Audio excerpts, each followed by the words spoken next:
Hi teachers, this screencast will help you access resources to use with learning, the learning continuum, and reading A to Z.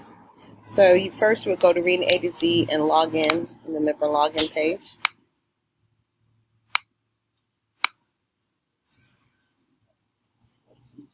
When you get to the home screen of reading A to Z, go to Teacher's Corner, and under Teacher's Corner you're going to go to Standards and Correlation and down to the tab that says Curricula and Assessments. In Curricula and Assessments, it's letting you know the different resources they have to support different assessments. But you'll go down to the screen bar and choose the MAP test that you need. So the primary grade, you choose the first one, which is MAP Growth K through 2, and the upper grades will choose 2 through 5.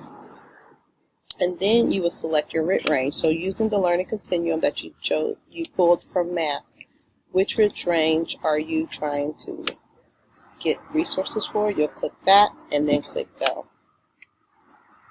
Now, you have the 3 different domains that the learning continuum accesses: informational text, literature, vocabulary acquisition.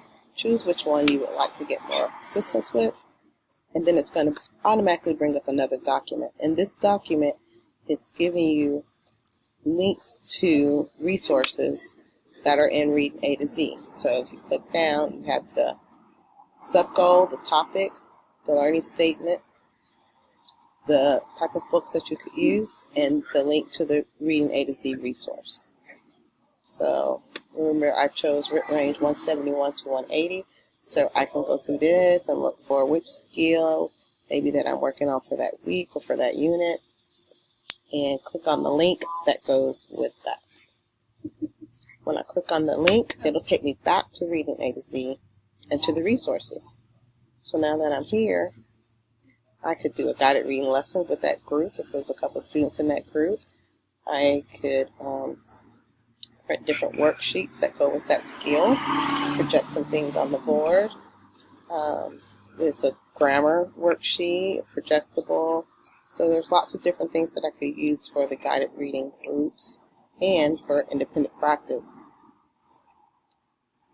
Okay, so that's just a quick review on how to access resources in Reading A to Z to use with the learning continuum.